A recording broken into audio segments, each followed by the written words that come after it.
iman dan kasih karunia. Sebab jika oleh dosa satu orang, maut telah berkuasa oleh satu orang itu, maka lebih benar lagi mereka yang telah menerima kelimpahan kasih karunia dan anugerah kebenaran akan hidup dan berkuasa oleh karena satu orang itu, yaitu Yesus Kristus. Roma 5 ayat 17. Pada zaman Perjanjian Lama, seorang imam besar di Bait Allah pada waktu itu adalah perantara antara umat Israel dengan Allah. Sebagai pendamaian, seorang imam akan mengorbankan darah binatang untuk dosanya sendiri, dan sesudah itu barulah untuk dosa umatnya. Yesus Kristus sebagai imam besar yang baru, yaitu sebagai imam kekal yang memberikan korban tidak lagi dengan darah binatang, melainkan dengan nyawanya sebagai penebus dosa manusia dan pengantara kepada Allah.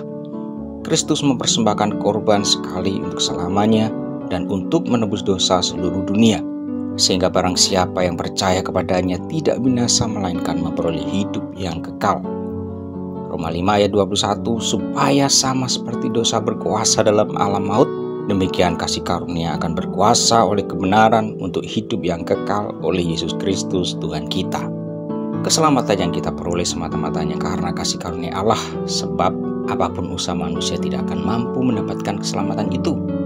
Kasih karunia Allah ini hanya dapat diterima oleh tanggapan kita melalui iman. Iman kepada Yesus adalah satu-satunya syarat yang diminta Allah untuk keselamatan.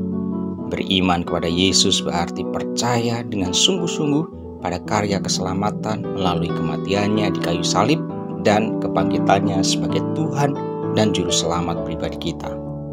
Beriman kepada Kristus juga meliputi pertobatan hidup, yaitu kita berbalik dari dosa dengan penyesalan yang mendalam. Kita tidak hanya meninggalkan kehidupan yang lama dalam kebiasaan dan sikap yang lama, melainkan berpaling dengan cara berpikir dan paradigma yang baru, termasuk ketaatan kepada Kristus dan firman-Nya sebagai tindakan yang berkesinambungan yang harus terus bertumbuh dan dikuatkan. Kepercayaan dan ketaatan kita kepada Kristus harus berkembang kepada kesetiaan dan pengabdian sampai menjadi sebuah ikatan yang kuat pada kasih kepada Tuhan Yesus Kristus.